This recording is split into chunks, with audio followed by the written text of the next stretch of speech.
Hey guys what's up. कैसे हैं आप लोग? आई होप आप सभी लोग बहुत अच्छा करेंगे अपनी लाइफ में। और प्रिपरेशन तो आपकी ज़बरदस्त चलती ही और उसको ज़बरदस्त करके रखो, क्योंकि टाइम आ चुका है। ठीक है, आज का थंबनेल देख के आपको ये तो समझ में आ गया होगा कि डिस्कशन क्या होने वाला है। आज मैं कंप्लीट पेपर लिया हूं। मैं नेशनल टेस्ट अभ्यास ऐप से मैंने एक कंप्लीट पेपर उठाया है। लास्ट वीडियो में मैंने केवल इनऑर्गेनिक केमिस्ट्री सॉल्व की थी, तो बहुत अच्छी एनालिसिस मुझे खुद की नहीं लगी कि केवल इनऑर्गेनिक केमिस्ट्री से हम पूरे पेपर को जज नहीं कर सकते हैं। ठीक है, तो आज मैंने जो चूज किया है पेपर, वो एकदम लेटेस्ट पेपर है, पेपर नंबर 16। तो आज हम पेपर नंबर 16 का सोल्यूशन देखेंगे और फिर बाद में उसकी लास्ट में एनालिसिस करेंगे और स्ट्रेटेजी बताऊंगा मैं। और डेली अब मैं कोशिश करूंगा कि जेई मेंस का एक पेपर मैं अपने चैनल पे अपलोड करूं। ठीक है, तो ये जो वीडियो है ये जेई मेंस वालों के लिए है। वो वीडियो पूरा लास्ट तक देखें, हम सारे क्वेश्चन को आराम से डिस्कस करेंगे विथ कॉन्सेप्ट, प्लस जहां पे ट्रिक होगी वो भी मैं बताऊंगा। ठीक है, और जिसको लगता है कि उसने ये पेपर सॉल्व कर लिया है, वो पेपर को 2x स्पीड पे देखे। 2x स्पीड पे देखेगा, उसका टाइम भी बचेगा और कंप्लीट रिवीजन हो जाएगा। ठीक है, चलो तो welcome to the official YouTube channel of Chemiway. मेरा नाम है सौरभ श्रीवास्तव और आज का वीडियो मैं शुरू करता हूं बिना किसी देरी के। पहला क्वेश्चन देखो क्या बोल रहा है। फर्स्ट क्वेश्चन, तुम्हें एक सीक्वेंस बना के दिया है। ठीक है, एनिलीन लिया है, उसकी रिएक्शन क्या कराया है Br2H2O से। ठीक है, तो हम इस क्वेश्चन का सोल्यूशन लिखते हैं। तो सबसे पहले देखो, सबसे फर्स्ट स्टेप में क्या होगा। फर्स्ट स्टेप में तुम्हें पता है कि अगर ध्यान से सुनना, ये क्वेश्चन सारे बहुत अच्छे हैं, जिसको आता है उसको आता है, और जिसको फिर नहीं आता है तो फिर बहुत प्रॉब्लम होती है। देखो, एनिलीन जब रिएक्ट करेगा Br2 वाटर से, तो एनिलीन जो है, जो NH2 group is highly activating. तो जो भी ऑर्थो और पैरा पोजीशन है उस पर कौन सा ग्रुप अटैच हो जाएगा? जो भी ऑर्थो और पैरा पोजीशन है उस पर ग्रुप अटैच हो जाएगा ब्रोमीन। तो ये फर्स्ट स्टेप में ये होगा। तो फर्स्ट स्टेप में ए जो है वो ये बन जाएगा, इजी स्टेप है, कोई प्रॉब्लम नहीं है। नेक्स्ट स्टेप में हुआ है डाई एजोटाइजेशन। नेक्स्ट स्टेप में क्या हुआ है, NaNO2 की रिएक्शन जब मैं कराऊंगा HCl और 0 to 5 डिग्री सेल्सियस पे, तो ये जो रिएक्शन होती है इसको हम बोलते हैं डाई एजोटाइजेशन। इसको हम क्या बोलते हैं? Die azotisation. डाई एजोटाइजेशन होगा तो NH2 ग्रुप जो है वो कन्वर्ट हो जाएगा इसमें N2+। मतलब अब यहां से आगे वाले स्टेप में नाइट्रोजन गैस रिलीज होने वाली है। ये आ जाएगा Br, ये आ जाएगा Br और ये आ जाएगा Br। और इसके बाद वाले स्टेप में क्या होगा, इसके बाद वाले स्टेप में जब मैं इसकी रिएक्शन कराऊंगा NaNO2 से, तो ये NO2 जो है वो N2 गैस को रिप्लेस कर देगा और ये बन जाएगा। देखो सिंपल क्वेश्चन है, आता है तो कर लोगे और फिर नहीं आता है तो फिर ऑब्वियसली प्रॉब्लम होगी। ठीक है, तो मैं इसको बहुत टफ क्वेश्चन नहीं बोलूंगा, एकदम एनसीईआरटी बेस्ड क्वेश्चन है, सिंपल क्वेश्चन है, सही से पढ़े रहोगे तो ये क्वेश्चन कर लोगे। द आंसर इज डी, कोई प्रॉब्लम नहीं किसी को। नेक्स्ट क्वेश्चन लेते हैं।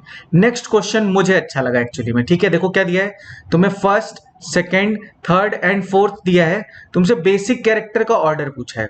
ऑब्वियस सी बात है कि इसमें बेसिक कैरेक्टर पूछा है, तो तुम्हें फाइंड आउट करना है ऑर्डर ऑफ बेसिक कैरेक्टर। तो वन बाय वन एक एक कंपाउंड को उठाते हैं और बात करते हैं उसके बारे में। ठीक है, देखो सबसे पहले मैं उठाता हूं NH2 को। तो वन बाय वन देखते हैं। ये एनिलीन है, इसका जो लोन पेयर है वो क्या है, वो रेजोनेंस में है। तो ऑब्वियस सी बात है इसको डोनेट करने में क्या होगी, प्रॉब्लम होगी। पर अभी हम वन बाय वन पहले सारी चीजें देख लेते हैं। तो ये है मेरा फर्स्ट, इसमें रेजोनेंस है। और अगर इसका लोन पेयर क्या है, इसका लोन पेयर है रेजोनेंस में, तो ऑब्वियसली इसका हाइब्रिडाइजेशन क्या होगा, sp2। तो पहली चीज तो क्लियर हो गई। सेकेंड चीज देखते हैं इसमें क्या प्रॉब्लम है। अब यहां पे हमें ध्यान से समझना है कि क्या क्या हो रहा है। देखो तुम्हें पता है कि ये है NH2, ये है CH3, यहां है CH3। तो तुम्हें पता होना चाहिए इसमें लगेगा ऑर्थो इफेक्ट। इसमें क्या लगेगा, ऑर्थो इफेक्ट। ऑर्थो इफेक्ट की वजह से क्या होगा, जो इसका कॉन्जुगेट एसिड बनेगा वहां पे स्टेबलाइजेशन कम हो जाएगी, वहां पे स्टेबलाइजेशन कम हो जाएगी। तो ऑर्थो इफेक्ट की वजह से यहां पे जो इसकी एक चीज तुम्हें पता होना चाहिए कि ऑर्थो इफेक्ट की वजह से जो ऑर्थो सब्सटीट्यूटेड एनिलीन होते हैं उनकी जो बेसिसिटी होती है वो एनिलीन से कम हो जाती है। तो ये चीज तुम्हें पता होनी चाहिए, ये होता है ऑर्थो सब्सटीट्यूटेड में। इसमें देखो थर्ड केस में क्या हो रहा है, थर्ड केस में एक्चुअली में ये स्टेरिक इनिबिशन ऑफ रेजोनेंस की वजह से, स्टेरिक इनिबिशन ऑफ रेजोनेंस की वजह से यहाँ पे बहुत सारे क्या है, बल्कि ग्रुप प्रेजेंट है, तो ये वाला बॉन्ड क्या हो जाएगा, आउट ऑफ द प्लेन आ जाएगा। जब ये वाला bond out of the plane आ जाएगा तो जो नाइट्रोजन के लोन पेयर हैं वो आउट ऑफ द प्लेन हो जाएंगे, तो वो रेजोनेंस में पार्टिसिपेट नहीं करेंगे, तो ये इजिली पार्टिसिपेट कर सकता है। तो थर्ड वाले केस में तुम्हारा जो केस है वो है SIR का, ठीक है, ये हो गया SIR का केस। अब हम लास्ट वाले में आते हैं, फोर्थ वाले में। फोर्थ वाले में देखो क्या है, फोर्थ वाले केस में ये NH है, इस पे लोन पेयर प्रेजेंट है, यहाँ पे नाइट्रोजन है, ये हाइड्रोजन है। अब इस केस में मैं तुम्हें करके बताता हूं कि इसकी H+ से रिएक्शन करा दो। तो ऑब्वियस सी बात है कि ये वाला नाइट्रोजन जो है ये लोन पेयर इधर देगा, इस पे निगेटिव चार्ज आएगा, तो ये हाइड्रोजन एक्सेप्ट कर लेगा, तो यहाँ पे नाइट्रोजन प्रेजेंट है, ठीक है। तो देखो ध्यान से क्या होगा, यहाँ पे आ जाएगा double bond NH2 positive charge, और अगर ध्यान से देखो तो ये रेजोनेंस में है, तो यहाँ पे रेजोनेंस होने की वजह से मैं इसको नीचे बना रहा हूँ तो कंफ्यूज नहीं होगा कोई, NH है, यहाँ पे डबल बॉन्ड आ जाएगा और ये बन जाएगा NH2। तो यहाँ पे क्या हो रहा है, रेजोनेंस होने की वजह से जो कॉन्जुगेट एसिड है वो क्या है, स्टेबल है। तो फोर्थ वाला जो है इसका जो बेसिक कैरेक्टर होगा वो सबसे ज्यादा होगा, क्योंकि इसको H+ को गेन करने में कोई प्रॉब्लम नहीं होगी। क्यों? क्योंकि जो इसका कॉन्जुगेट एसिड है वो स्टेबल है ड्यू टू रेजोनेंस। तो फर्स्ट नंबर पे ये आ गया, तो सबसे ज्यादा बेसिसिटी इसकी। फिर उसके बाद देखो तो इसका जो लोन पेयर है that is not in resonance, मतलब ये लोकलाइज्ड है, तो ऑब्वियस सी बात है इसके बाद वाले में कौन सा आ जाएगा, सेकंड वाला, थर्ड वाला आ जाएगा। इसके बाद आएगा तुम्हारा एनिलीन और ऑर्थो सब्स्टिट्यूटेड एनिलीन में एनिलीन की बेसिसिटी ज्यादा होगी in comparison to ortho substituted aniline. तो ऑर्थो सब्स्टिट्यूटेड जो एनिलीन होते हैं उनकी जो बेसिसिटी होती है वो एनिलीन से क्या होती है, कम होती है, क्योंकि वहां पे जो कॉन्जुगेट एसिड बनेगा उसको स्टेबलाइजेशन नहीं मिलेगा, ठीक है, इसलिए वो स्टेबल नहीं होगा। तो ऑब्वियसली वो अपने H+ को क्या कर देगा, रिलीज कर देगा। अब तुम ऑप्शन मैच करो, ऑप्शन है 4 3 1 2, 4 3 1 2, 4 3 1 2, दो ऑप्शन है बेटा, देखो यहाँ पे, इसीलिए ये देखो 4 3 1 2 और 4 3 1 2, तो इनके आंसर्स में प्रॉब्लम होती है। तो बी भी तुम करेक्ट बोल सकते हो और सी भी करेक्ट बोल सकते हो, तो मैं तो बी को करेक्ट ले लेता हूं, ठीक है। तो बी इज करेक्ट, दोनों ही सेम है, तो बी एंड सी दोनों ऑप्शन ही सेम है, तो एक ऑप्शन को कट कर देते हैं। 4 3 1 2, 4 3 1 2, तो एक करेक्ट हो गया। आगे बढ़ते हैं, नेक्स्ट देखते हैं, नेक्स्ट क्वेश्चन क्या है, इजी है ना अभी तक, आगे बढ़ते हैं। नेक्स्ट क्वेश्चन देखो, ये भी अच्छा क्वेश्चन है। देखो क्या बोल रहा है कि RCH2COOH की रिएक्शन मैंने कराई रेड फॉस्फोरस प्लस Br2। तो तुमने पढ़ा होगा ये फर्स्ट स्टेप होता है और सेकंड स्टेप में वाटर होता है, इसको हम बोलते हैं कौन सी reaction, HVZ reaction, Hell Volhard Zelinsky reaction. इसमें क्या होता है, इसमें होता है अल्फा हेलोजिनेशन। अल्फा हेलोजिनेशन में क्या होता है कि अल्फा पोजीशन से हाइड्रोजन हटता है और वहां पे क्या लग जाता है, Br लग जाता है, तो ये बन जाएगा RCH Br C double bond OH, ठीक है। इसके बाद बोला है कि ये A बन गया मेरा, इसकी रिएक्शन जब मैं अमोनिया से कराऊंगा तो ऑब्वियस सी बात है अमोनिया से कराऊंगा, यहां से Br हटेगा और NH2 ग्रुप लग जाएगा, तो ये बन जाएगा RCH NH2 C double bond OH। अब बोल रहा है कि this is aniline, this is alanine, ठीक है, एलेनीन है। तुमसे पूछा है कि तुम बताओ कि the name of the first reaction and group R is. तो एलेनीन का अगर तुम्हें स्ट्रक्चर पता हो, एलेनीन क्या होता है, एलेनीन इज एमिनो एसिड। अब जिसको ये नहीं पता है वो प्लीज अमीनो एसिड पढ़े, और मैंने तुम्हें छोटी सी ट्रिक बताई थी याद रखने की, क्या, गावलीसेट, तो GA ग्लाइसिन, फिर एलेनीन, एलेनीन में जो R ग्रुप होता है वो होता है CH3, तो ये होता है CH3 CH NH2 C double bond OH। इसका मतलब इसको इससे कंपेयर करोगे तो R ग्रुप क्या मिलेगा, R ग्रुप मिलेगा CH3।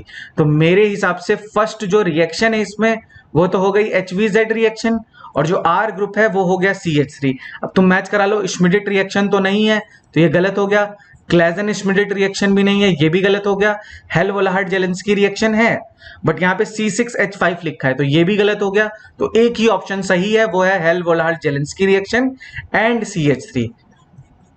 अच्छा क्वेश्चन, दो क्वेश्चन को मिक्स कर दिया है, दो चैप्टर को मिक्स कर दिया है, इसको मैं रखूंगा इंटरमीडिएट कैटेगरी में। ये अच्छा क्वेश्चन है क्योंकि अमीनो एसिड नॉर्मली लोग भूल जाते हैं, ठीक है। नेक्स्ट क्वेश्चन लेते हैं, नेक्स्ट क्वेश्चन क्या है, विच of the following compound gives red colour with ceric ammonium nitrate.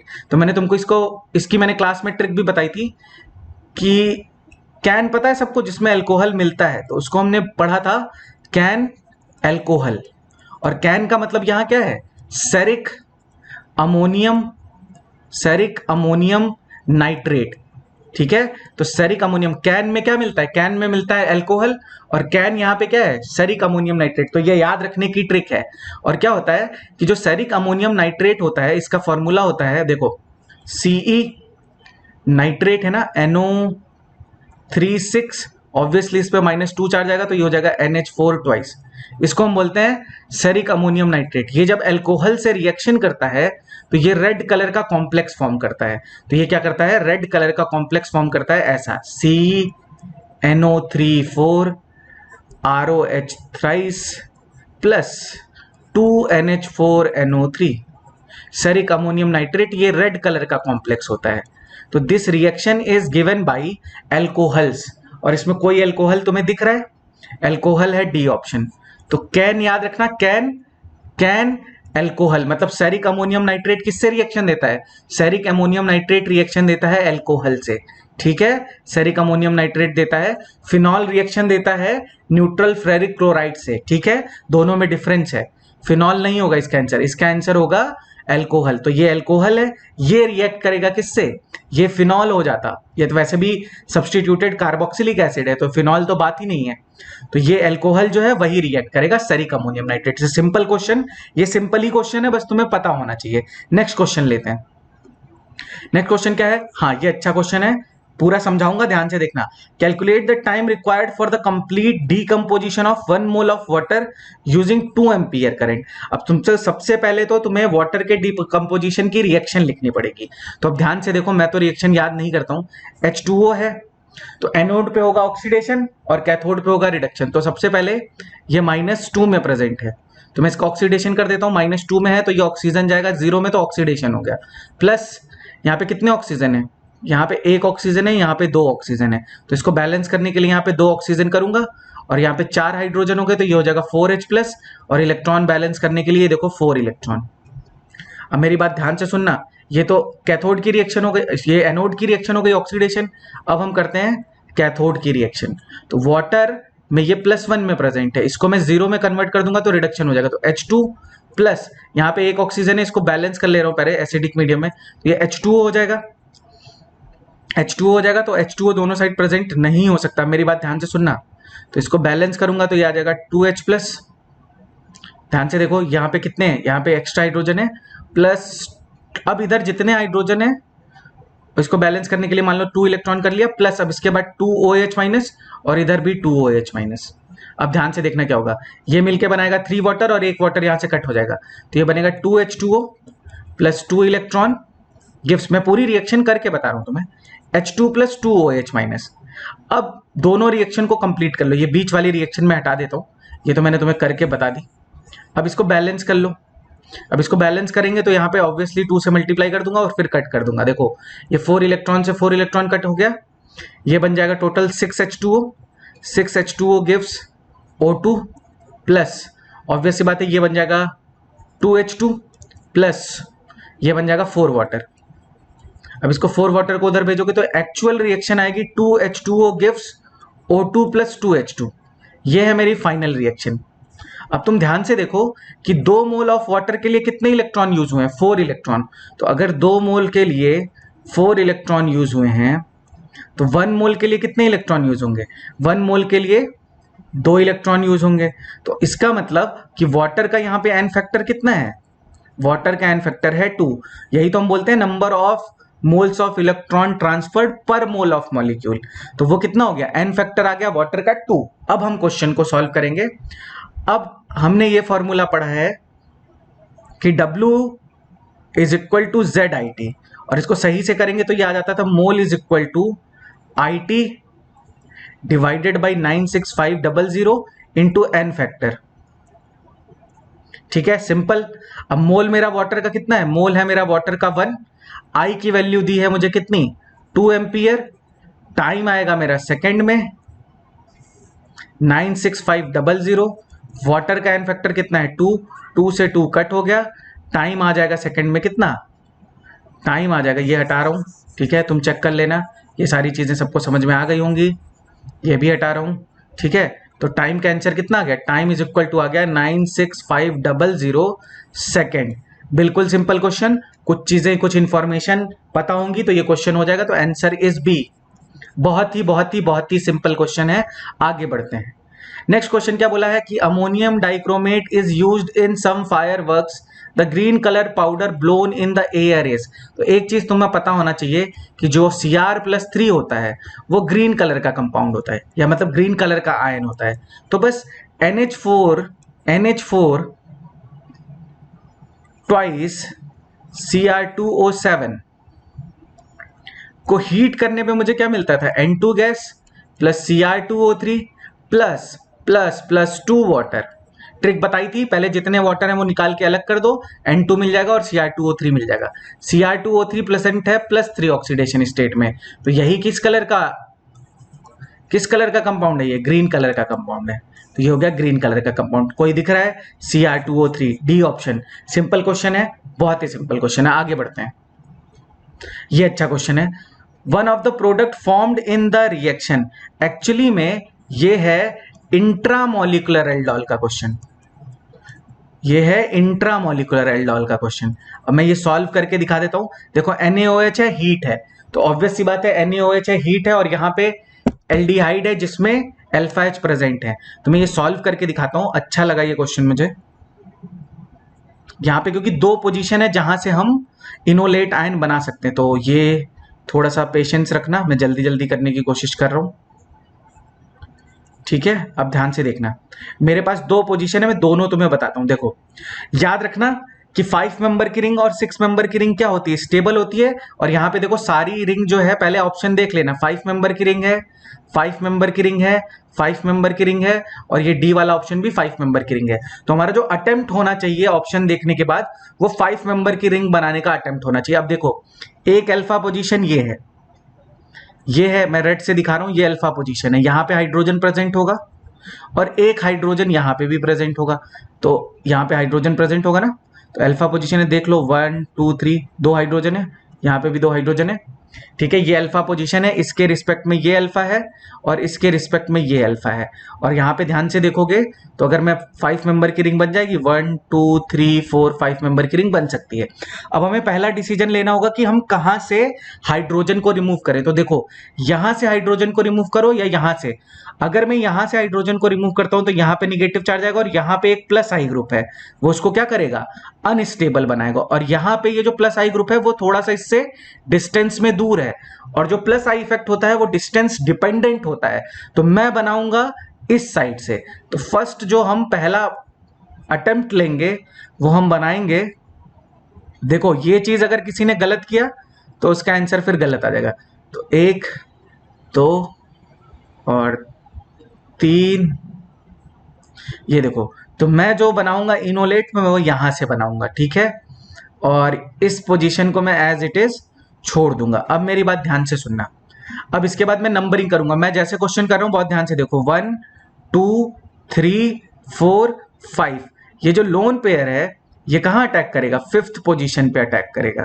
तो ऑब्वियस सी बात है कि ये वाला बॉन्ड क्या हो जाएगा, ब्रेक हो जाएगा। अब बस मैं पहले 5 मेंबर की रिंग बना दूंगा, नंबरिंग मैं बाद में करूंगा। तो देखो मैं कैसे करता हूं, तुरंत मैंने 5 मेंबर की रिंग बना दी।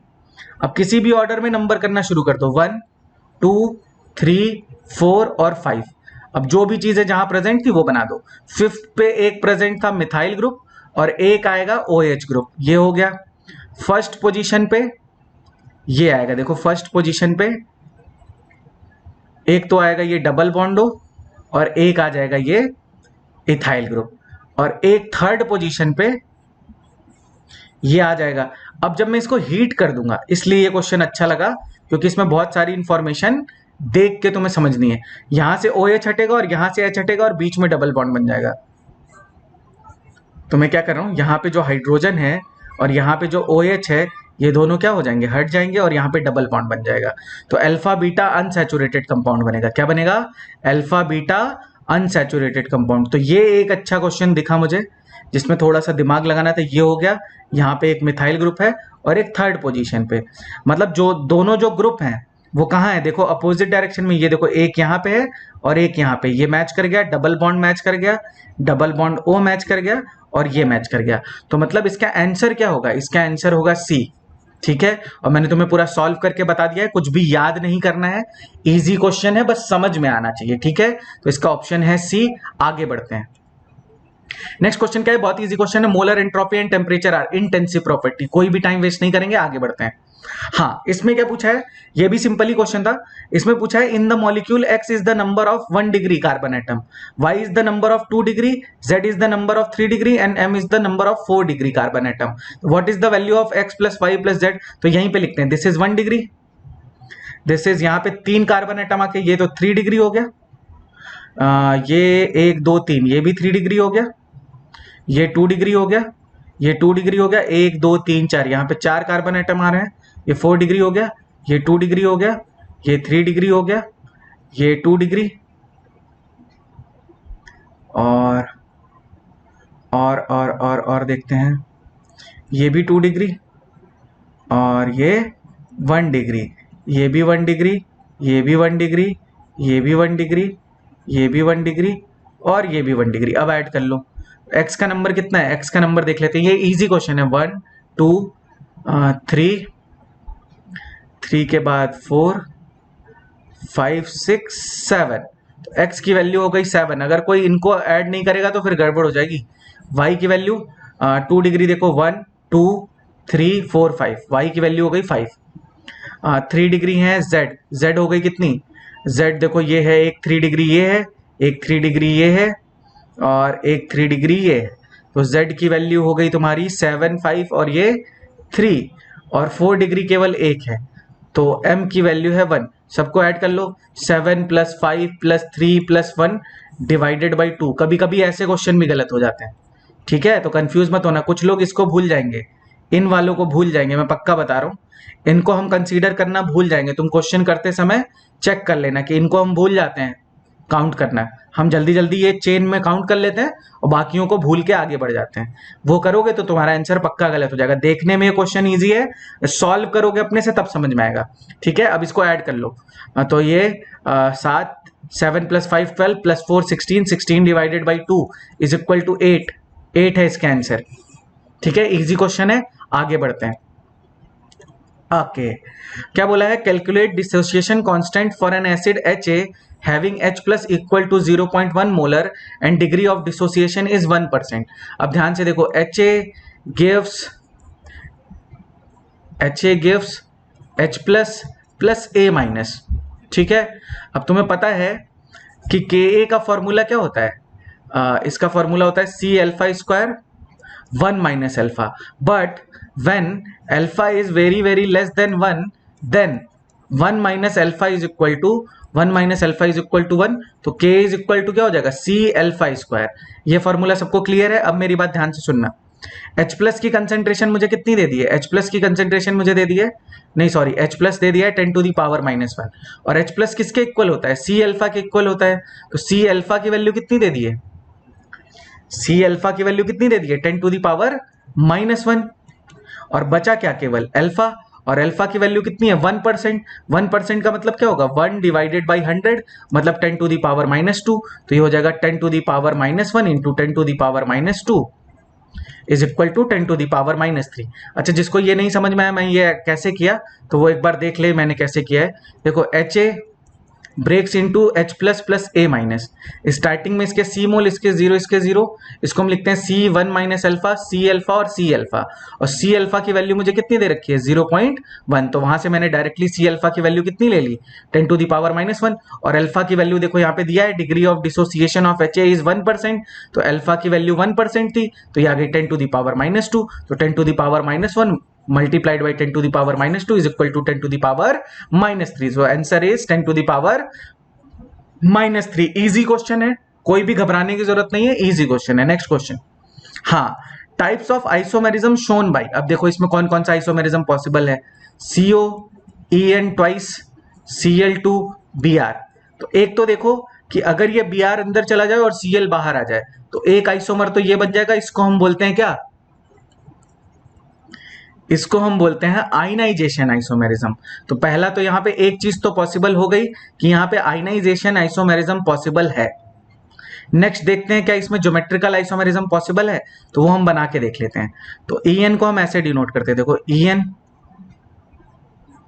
बाइडेंटेट लिगेंड है, तो En जिसको नहीं पता है, पता होना चाहिए कि ये बाइडेंटेट है। तो ये देखो क्या बन गया, ये बन गया तुम्हारा, ये बन गया तुम्हारा ट्रांस बन गया। और अगर सिस बनाना होगा तो सिस देखो कैसे बनाएंगे, ये हो जाएगा En, ये हो जाएगा En और ये हो जाएगा Cl।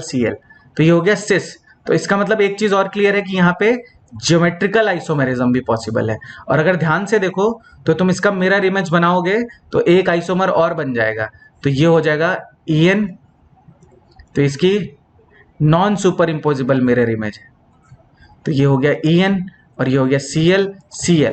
तो यहाँ पे ऑप्टिकल आइसोमेरिज्म भी पॉसिबल है, यहाँ पे ऑप्टिकल आइसोमेरिज्म भी पॉसिबल है। तो all three types of isomerism is possible. तो इसका आंसर होगा ऑल ऑफ दीज, कोई भी टफ क्वेश्चन नहीं है। नेक्स्ट क्वेश्चन देखते हैं।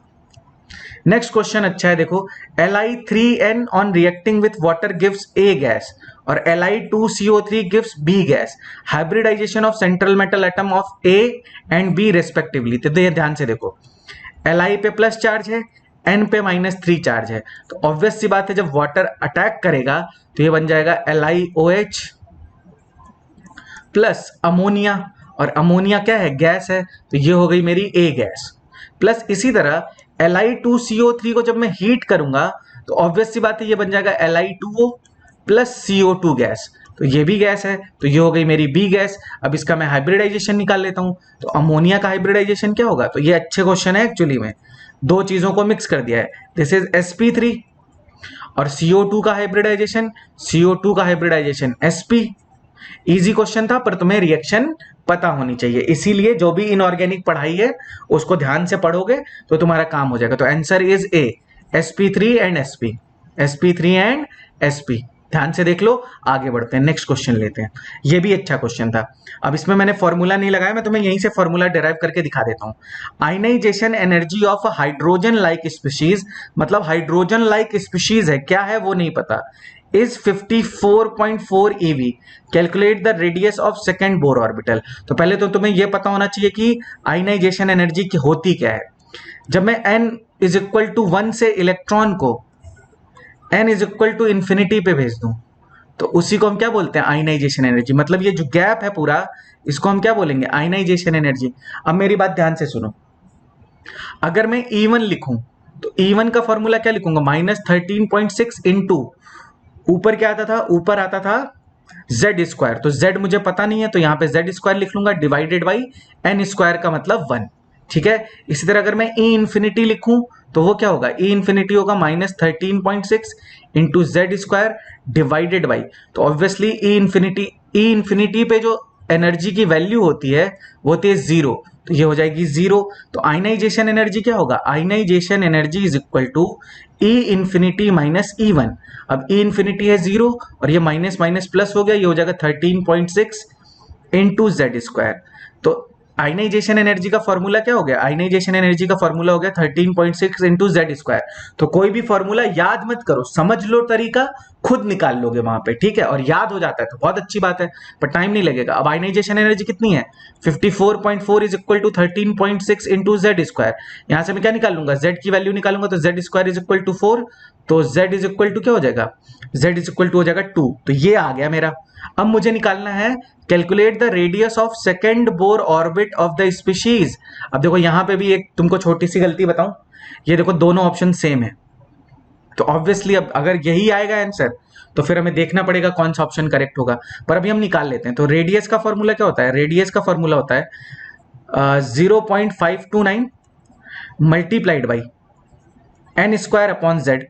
तो इसको मल्टीप्लाई करो तो 0.529, एन की वैल्यू कितनी होगी 2, 2 का स्क्वायर 4 और जेड की वैल्यू है 2, तो ये 2 आ जाएगा, और इसको मल्टीप्लाई करोगे तो आंसर आ जाएगा 1.058 एंगस्ट्रॉम। तो ये आ गया बी। ठीक है, सिंपल क्वेश्चन, कोई प्रॉब्लम नहीं किसी को, आंसर आ गया अपना। आगे बढ़ते हैं, नेक्स्ट देखते हैं क्या क्वेश्चन है। ये भी अच्छा क्वेश्चन है। 100 ml of O2 gas if use from a porous container in 100 second. तो रेट निकाल लेते हैं। तो मान लो इसका रेट आएगा, rate of oxygen is equal to 100 ml divided by 100 second. तो आ जाएगा 1 ml पर सेकेंड। सिंपल। बोला है 75 ml of unknown gas if uses under the same condition of temperature and pressure in 150 second. तो रेट ऑफ अननोन गैस जो है वो हो जाएगी 75 डिवाइडेड बाई 150। तो ये आ जाएगा 1/2, मतलब 0.5 ml पर सेकेंड। तो दोनों का मुझे रेट पता चल गया। कैलकुलेट करने को बोला है vapour density of unknown gas. तो मुझे पता है कि rate of oxygen divided by rate of unknown gas is equal to under root molar mass of unknown gas divided by molar mass of oxygen. तो ये O2 है, confuse मत होना। तो इसका रेट कितना है, 1 divided by 0.5 is equal to molar mass of unknown gas मुझे पता नहीं है, तो दोनों साइड का स्क्वायर कर दो। तो यहाँ पे आ जाएगा, ये स्क्वायर हो जाएगा और ये हो जाएगा molar mass of unknown gas divided by molar mass of oxygen is 32। तो इसको सॉल्व करोगे तो ये आ जाएगा 4। तो molar mass of unknown gas is equal to 32 into 4, ये आ जाएगी वैल्यू 128। अब मैं बताऊं होता क्या है, जल्दी में पूछा है वेपर डेंसिटी और हमने क्या किया, मोलर मास निकाला 128, जैसे ही मैच कर दिया तुरंत आंसर मार दिया। ये गलत है। वेपर डेंसिटी पूछा है, vapour density is equal to molar mass divided by 2। तो मोलर मास है 128 डिवाइडेड बाई 2 करोगे तो ये वैल्यू आ जाएगी 64। तो अच्छा क्वेश्चन था, इसका आंसर है सी। अच्छा था पर सिंपल था, 64। अभी तक एक भी क्वेश्चन टफ नहीं मिला है। ठीक है, next question. Which of the following is not a carbonate ore. अब जिसको नहीं पता है उसको मैं बता देता हूं। Siderite is ore of carbon. तो ये होता है FeCO3। तो इसका ट्रिक क्या है, सिड फेको। सिड फेको मतलब, सिड मतलब किसी लड़के का नाम है और वो बहुत फेंकता है, तो सिड फेको मतलब कार्बोनेट ओर है आयरन का, सिडेराइट। और इसी तरह है dolomite. Dolomite is also carbonate ore, तो ये होता है CaCO3 डॉट MgCO3। ठीक है, इसी तरह magnesite. Magnesite is also carbonate ore, magnesite is ore of magnesium. तो ये हो जाएगा, नाम में ही है मैग्ने, तो magnesite is ore of magnesium. ठीक है, और pyrolusite is ore of manganese. तो पायरोल्यूसाइट जो है वो ऑक्साइड ओर है, तो ये होता है मेरे ख्याल से MnO2। ठीक है, तो ये है तुम्हारा पायरोल्यूसाइट। तो pyrolusite is not a carbonate ore, तो इसका आंसर होगा ए। सिंपल क्वेश्चन था, आगे बढ़ते हैं। हाँ, ये अच्छा क्वेश्चन है और ये थोड़ा फैक्ट बेस्ड है, याद रखना है। Sulphide which is insoluble in dilute HNO3। तो तुम्हें ये पता होना चाहिए कि HGS is insoluble in dilute HNO3 but soluble in aqua regia. ठीक है, एक्वारेजिया में सॉल्युबल होता है। ये थोड़ा फैक्ट बेस्ड है, ये याद रखना। पहला क्वेश्चन है जिसमें तुमको प्रॉब्लम हो सकती है, ये ऐसा पहला क्वेश्चन है। तो 25 में से एक या दो क्वेश्चन ऐसे हैं जो प्रॉब्लमेटिक हो सकते हैं, तो वो छोड़ के चले आना यार। ठीक है, सारे नहीं करना है वहां। चलो नेक्स्ट क्वेश्चन देखो, good question. Consider the following gaseous reaction where initial pressure of gas is 200 torr. तो पहले मैं इसका इक्वेशन बनाता हूं। A gas gives 3B gas plus C gas. तो T इज इक्वल टू 0 पे केवल और केवल क्या प्रेजेंट है, ये प्रेजेंट है, तो इसका प्रेशर में ले लेता हूं कैपिटल P। ठीक है, ये 0 ये 0। T is equal to T पे किसी भी पर्टिकुलर टाइम पे A गैस जो है बाकियों में कन्वर्ट होगी, तो इसको मैं लिख सकता हूं P माइनस स्मॉल p या P डैश। तो ये बन जाएगा 3P डैश और ये बन जाएगा P डैश। टोटल वैल्यू तुम्हें कितनी दी है, at time T the pressure of the system increased to 650 torr. यहां से ये वैल्यू कितनी आ गई, 650 टॉर। तो यहां से मैं P डैश की वैल्यू निकाल सकता हूं। तो P minus P dash plus 3P dash plus P dash is equal to 650। तो ये कट हो जाएगा और ये आ जाएगा P प्लस 3P dash is equal to 650। P की वैल्यू तुम्हें दी थी कितनी, 200। तो P डैश यहां से निकालो, कितना हो जाएगा, 3P dash is equal to 650 minus 200। हाँ 200, तो ये आ जाएगा 450। और पी डैश आ जाएगा 450 डिवाइडेड बाई 3, तो ये आ जाएगा 150। मतलब पी डैश की वैल्यू कितनी आ गई, 150 आ गई। तो एट टाइम टी पे इसका प्रेशर कितना हो जाएगा, 200 माइनस 150 मतलब 50। अब मुझसे पूछा क्या है, calculate the value of T. First order की रिएक्शन को ये फॉलो करेगा, ठीक है। रेट कांस्टेंट क्योंकि मुझे गिवन है ना, रेट कांस्टेंट का ये क्या है, और सेकंड इनवर्स है, और सेकंड इनवर्स होने का मतलब कि ये फर्स्ट ऑर्डर की रिएक्शन है, ये फर्स्ट ऑर्डर की रिएक्शन है। तो फर्स्ट ऑर्डर की रिएक्शन का फॉर्मूला क्या होता है, फर्स्ट ऑर्डर की रिएक्शन का फॉर्मूला होता है K is equal to 2.303 divided by T log P naught upon P T. हम यहां तक पहुंच गए, हमें टाइम निकालना है, तो ये हो जाएगा time is equal to 2.303 divided by K की वैल्यू मुझे दी है 4.606 into 10 to the power minus 3, उसको मैं ऊपर भेज दूंगा तो 10 टू द पावर 3 लॉग। अब ध्यान से देखो, लॉग में अगर तुम्हें ऊपर वैल्यू आएगी किसकी, पी नॉट, मतलब वो हो जाएगा 200 और डिवाइडेड बाई क्या हो जाएगा 50, तो ये आ जाएगा 4 लॉग 4। अब इसको ध्यान से देखो, ये 2 से 2 कट हो गया, तो t इज इक्वल टू आएगा, कैलकुलेशन बहुत इजी रखते हैं वो, तो ये हो जाएगा 10 to the power 3 divided by 2, और log 4 को मैं लिख सकता हूँ 2 log 2, तो 2 से 2 कट हो गया, ये log 2 की वैल्यू तुम्हें दे रखी है 0.3, तो ये आ जाएगा 0.3 into 10 to the power 3, 300 second. तो टाइम इज 300 सेकेंड। सही से सॉल्व करोगे हमेशा आंसर पे पहुंचोगे, ठीक है। तो answer is 300 second. Chemical kinetics का अच्छा क्वेश्चन है। फर्स्ट ऑर्डर में थोड़ा सा गैसियस रिएक्टेंट्स को यूज किया और प्रेशर को यूज किया है, तो इसको मैं थोड़ा सा इंटरमीडिएट लेवल पे इस क्वेश्चन को रखूंगा, क्योंकि ये सब लोग नहीं कर पाएंगे, ठीक है। तुम ट्राई करके देखना, पहले स्टॉप कर लेना, चेक कर लेना, फिर उसके बाद सॉल्यूशन देखना। नेक्स्ट क्वेश्चन लेते हैं। The incorrect statement regarding SN2 reaction. तो SN2 के रिगार्डिंग तुमसे पूछा है कि कौन सा रॉन्ग स्टेटमेंट है। तो पहले मैं कुछ चीजें तुम्हें खुद ही बता दूं कि SN2 मैकेनिज्म में सबसे पहली चीज जो होती है वो हम लेते हैं स्ट्रॉन्ग न्यूक्लियोफाइल, ये बात सबको पता ही है।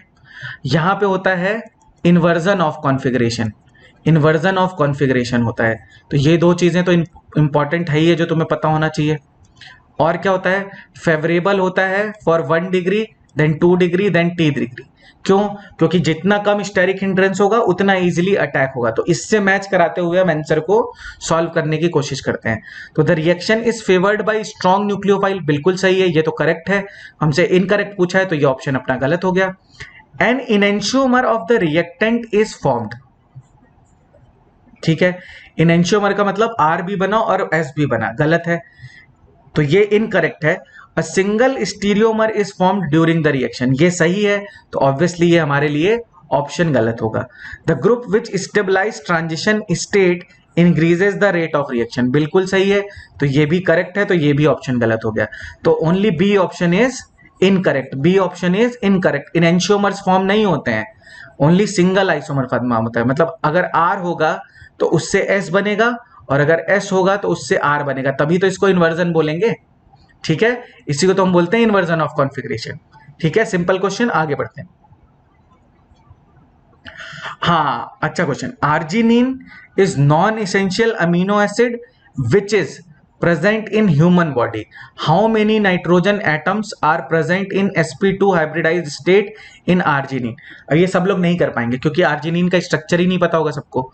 अब ध्यान से देखो, लाइसिन आर्जिनिन जो होते हैं वो नाइट्रोजन कंटेनिंग मतलब बेसिक अमीनो एसिड होते हैं। तो मैं तुम्हें ट्रिक बता रहा हूं, बहुत ध्यान से देखना।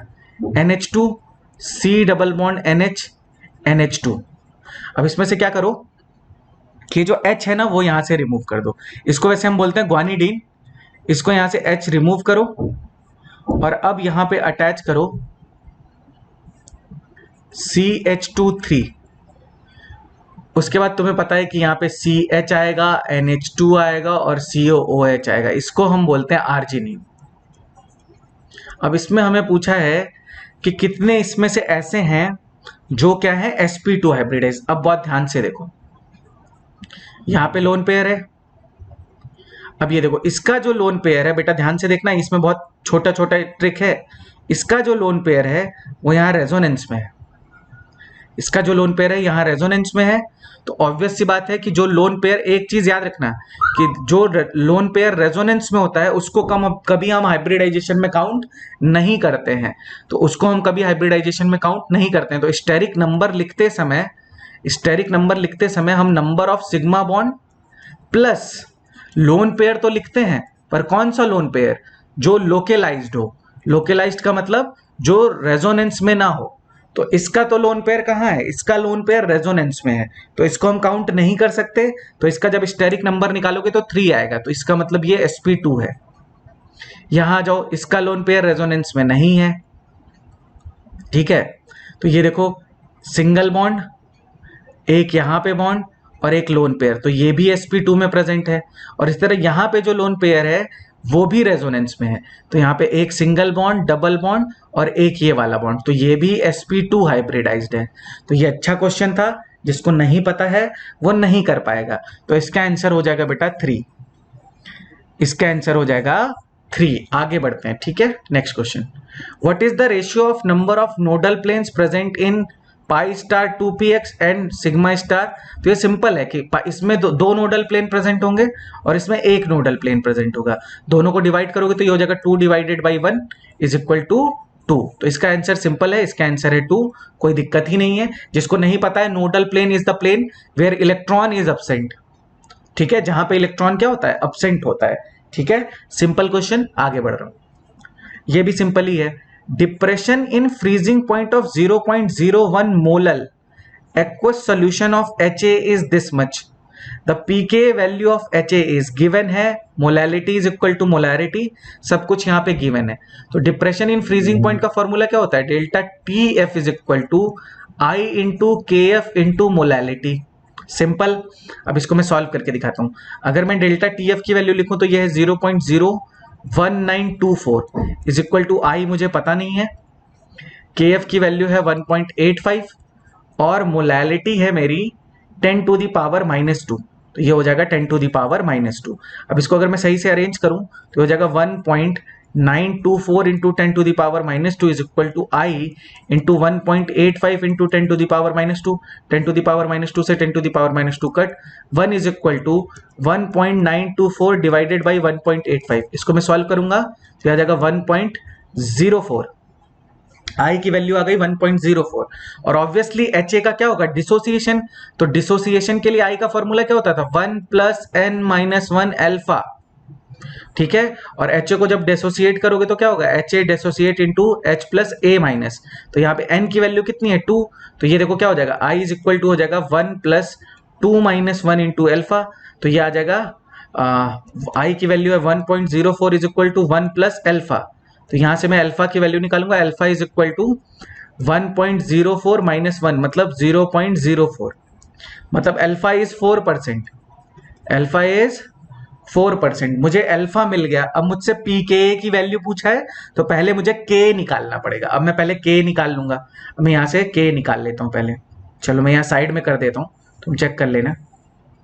के मैं कैसे निकालूंगा, K is equal to C alpha square. Alpha कितना है, 4%, तो 4% को मैं क्या लिख सकता हूं, 4 इंटू 10 टू द पावर -2 का स्क्वायर। और सी की वैल्यू कितनी है, देखो molarity is equal to molality, तो ये हो जाएगा 10 टू द पावर -2, तो ये आ जाएगा 16 इंटू 10 टू द पावर -6। पर मुझसे पी के पूछा है तो मुझको इसका माइनस लॉगरिथम लेना पड़ेगा। तो minus P K is equal to minus log K. तो जब मैं इसको सॉल्व करूंगा तो ये आ जाएगा minus log of 16 into 10 to the power -6। तो इसको जब मैं सॉल्व करूंगा तो ये आ जाएगा 6 माइनस लॉग 16 और 6 माइनस लॉग 16 को सॉल्व करूंगा तो ये आ जाएगा 4 इंटू 1.2, तो ये वैल्यू आ जाएगी 4.8। एग्जैक्ट आंसर आएगा जब सही से सॉल्व करोगे, तो इसका आंसर होगा 4.8। ये भी एक अच्छा क्वेश्चन है क्योंकि इसमें 3 डिफरेंट फॉर्मूले लगाने हैं, ठीक है। कहीं पे भी थोड़ी सी भी मिस्टेक होगी तो आंसर गलत हो जाएगा। ये क्वेश्चन, एल्डोल वाला क्वेश्चन, एक HGS वाला क्वेश्चन, ये तीनों थोड़े से ट्रिकी हैं पर फिर भी इनको किया जा सकता है कम टाइम में, ठीक है। नेक्स्ट क्वेश्चन लेते हैं। नेक्स्ट क्वेश्चन है कि how many atoms are displaced, this is also good question. How many hydrogen atoms are displaced by D in the given reaction. बहुत ध्यान से देखना, यह भी अच्छा क्वेश्चन है। एक मैं करके दिखाऊंगा, तुम समझ जाओगे कि क्या बोलने की कोशिश कर रहे हैं। ध्यान से देखो, ये डबल बॉन्ड है, यहाँ पे ये है, यहाँ पे है और यहाँ पे। अब मेरी बात ध्यान से सुनना, ये जो है यहाँ पे अल्फा हाइड्रोजन प्रेजेंट है, यहाँ पे भी हाइड्रोजन प्रेजेंट है। अब देखो कैसे इसको अच्छा क्वेश्चन बनाया उन्होंने। सबसे पहले OD माइनस है और D2 है। अब ध्यान से देखो, OD माइनस इस बेस H प्लस पे अटैक करेगा, ठीक है। तो मैं एक करके बताऊंगा, उसके बाद तुम खुद समझदार हो कैसे होगा। तो अब इधर क्या है, इस पे फोकस ना करते हुए इस पे आएगा बेटा निगेटिव चार्ज, ये आएगा डबल बॉन्ड। अब बहुत ध्यान से देखना क्या होगा, ये डबल बॉन्ड जब इधर शिफ्ट होगा तो इनोलेट आयन बनेगा, इनोलेट आयन बन गया। चलो अब मैं तुम्हें इनोलेट आयन बन गया वो बना देता हूं, ये इनोलेट आयन बन गया। ओके, दिस ये बन गया O माइनस और यहां पे बन गया डबल बॉन्ड। अब बहुत ध्यान से देखना, D2O DOD।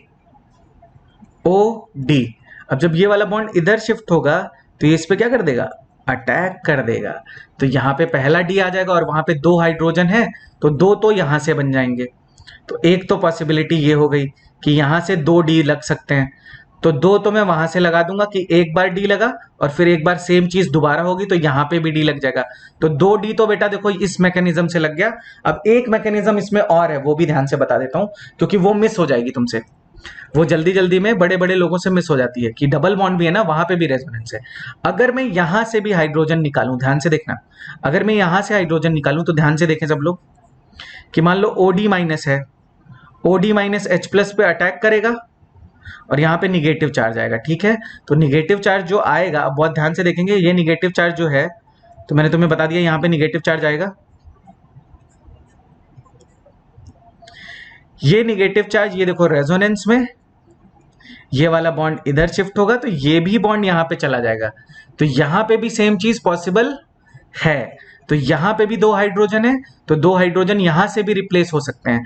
तो देखो 2 हाइड्रोजन यहां लग सकते हैं, यहां पे भी 2 D लग जाएगा और ये देखो यहां पे भी 2 D लग जाएगा। डबल बॉन्ड मैकेनिज्म बता दिया है यहाँ पे। अब देखो एक बंदा ये भी बोल सकता है कि सर यहाँ पे भी तो डबल बॉन्ड है, यहाँ से भी कर सकते थे, पर यहाँ पे देखो है ही नहीं, यहाँ पे हाइड्रोजन ही नहीं है। तो टोटल यहाँ पे कितने D रिप्लेस हो जाएंगे, how many hydrogen atoms are replaced by D, 4 बेटा। ये अच्छा क्वेश्चन है, गुड क्वेश्चन, मुझे ये क्वेश्चन अच्छा लगा क्योंकि इसमें थोड़ी सी ट्रिक है। तो ऐसे क्वेश्चन आते हैं, रेडी रहो, बहुत ही अच्छा क्वेश्चन है। आगे बढ़ते हैं, देखो क्या बोला। अच्छा ये वही वाला क्वेश्चन है कि arginine is non essential amino acid which is present in human body, how many nitrogen atoms are present in sp2 hybridise state in arginine. बताया था 3, आंसर हो गया इसका, एक बार पीछे चेक कर लेना, ठीक है। नेक्स्ट क्वेश्चन लेता हूं। हाँ ये देखो, select the incorrect statement. Incorrect statement तुम्हें बताना है कौन सा है, ठीक है। अब देखो पहला स्टेटमेंट देखो, ionisation energy of helium is greater than neon. Obviously down the group जाने पे आयनाइजेशन एनर्जी क्या होती है, डिक्रीज होती है। तो ये तो करेक्ट है, हमें इनकरेक्ट बताना है, तो ये ऑप्शन नहीं होगा। Chlorine has greater electron affinity than fluorine, सही बात है। क्यों, क्योंकि क्लोरीन की EGE जो होती है, EGE of chlorine is greater then EGE of fluorine. इसका मतलब क्लोरीन की electron affinity is more than electron affinity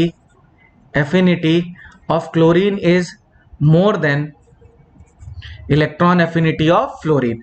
तो ये भी ऑप्शन करेक्ट है, हमसे इनकरेक्ट पूछा है तो ये भी ऑप्शन गलत हो गया। एक दिन मैंने तुम्हें बताया था कि करेक्ट ऑर्डर होता है HClO4, HClO3, HClO2 और HClO। तो जो वीडियो ध्यान से देख रहा है उनके लिए क्वेश्चन बहुत इजी है। This is +7 oxidation state, +5, +3, +1। मैंने क्या बताया था, more is the oxidation state, more will be the order of acidic strength. यहाँ पे ऑर्डर ऑफ एसिडिटी क्या दिया है, उल्टा दिया है। तो दिस इज इनकरेक्ट स्टेटमेंट, तो यही मेरा सही आंसर है, ठीक है। और there are 32 elements in 6 period, सही है, कोई दिक्कत ही नहीं है। 32 क्यों, क्योंकि उसमें F भी है, D भी है। तो तुम देख लो ना, F में कितने एलिमेंट 14, D में कितने 10, उसमें कितने हैं, S में कितने 2 और P में कितने 6। तो ये कितना हो जाएगा, चेक कर लो, 14 24 और 24 इंटू 6 30, 32। तो 6th पीरियड में कितने 32 एलिमेंट होंगे, तो ये भी रॉन्ग। आगे बढ़ते हैं, next question, again good question. NaNO3 on heating gives A and B and A on reacting with this gives C and D. The color of C and A are respectively. तो जिनको चीजें नहीं पता है मैं बताता चल रहा हूं कि NaNO3 on heating gives NaNO2 plus half of O2 gas. तो O2 gas is colorless. O2 gas is colorless. और जब O2 की रिएक्शन तुम करोगे HCl प्लस CuCl2, तो O2 क्या है, ऑक्सीडाइजिंग एजेंट है, Cl माइनस को किस में कन्वर्ट कर देगा, Cl2 में. ये होती है तुम्हारी ग्रीनिश येलो, ये होती है ग्रीनिश येलो कलर गैस. तो सिंपल ही क्वेश्चन है, पता होना चाहिए बस, कलरलेस एंड ग्रीनिश येलो. तो डी ऑप्शन इज करेक्ट. ठीक है, नेक्स्ट क्वेश्चन. अच्छा यही लास्ट क्वेश्चन था. ठीक है, अब हम थोड़ी सी एनालिसिस देखते हैं. एनालिसिस क्या है कि 25 क्वेश्चन है अगर टोटल, मेरे हिसाब से, तुम्हारे हिसाब से हो सकता है ये चेंज हो कुछ. तो 25 क्वेश्चन में से मुझे 18 क्वेश्चंस जो हैं, 18 क्वेश्चंस जो थे वो मुझे इजी लगे. ठीक है, इजी मतलब बिल्कुल एनसीईआरटी बेस्ड हैं. ठीक है, एनसीईआरटी बेस्ड है तो तुम समझ सकते हो कि इजी होंगे. फिर जो मुझे 4 to 5 क्वेश्चन लगे, 4 to 5 क्वेश्चन जो थे वो थोड़ा सा इंटरमीडिएट लेवल पे थे, इंटरमीडिएट थे बट वो भी थे एनसीईआरटी बेस्ड ही. ठीक है, और जो लास्ट के 2 से 3 क्वेश्चन है, जो 2 से 3 क्वेश्चन है वही थोड़े से मुझे टफ लगे, जो थोड़ा फैक्ट बेस्ड है, यही मुझे थोड़ा सा टफर साइड पे लगे. बाकी सब बहुत ही इजी है. ठीक है, तो अगर तुम सही से अटेम्प्ट करोगे तो मैं तुम्हें बताऊं कि केमिस्ट्री में तुम टारगेट कर सकते हो अराउंड 75 to 80. और 75 to 80 अगर तुम्हें लाने हैं तो तुम्हें सबसे पहले तो अपनी एनसीईआरटी जो है वो अच्छे से कवर करनी चाहिए. तुमको मैंने जितने भी क्वेश्चन दिखाए हैं अभी, तुम चेक कर लेना, सब एनसीईआरटी बेस्ड है. ठीक है, और स्ट्रेटेजी क्या है कि एनसीईआरटी जरूर जरूर जरूर पढ़ो. ठीक है, और बार बार क्वेश्चन के थ्रू रिवाइज करने की कोशिश करो, और पूरा पूरा पेपर सॉल्व करने पे पूरे चैप्टर कवर होते हैं. कुछ लोग क्या करते हैं, एक चैप्टर कवर करते हैं, उसका आप कोई फायदा नहीं है, वो पहले करते हैं हम 11th-12th में. अभी आपको डेली सारे चैप्टर कवर करने हैं, और वो पॉसिबल है जब आप पेपर के थ्रू जाओगे. ठीक है, तो प्लीज डेली एक पेपर जरूर सॉल्व करो इस समय. अब तुम 3 घंटे दे सकते हो एक पेपर को, या चलो केवल केमिस्ट्री सॉल्व कर लिया तो 1 घंटे में सॉल्व कर लिया, फिर उसकी एनालिसिस करो और फिर उसमें जो गलतियां उसको सही करो. ठीक है, आज का वीडियो मैं यहीं पे फिनिश करता हूं. आई होप आपको ये वीडियो पसंद आया होगा. Thank you so much for all the love and appreciation. Signing off. Bye bye. Thank you so much.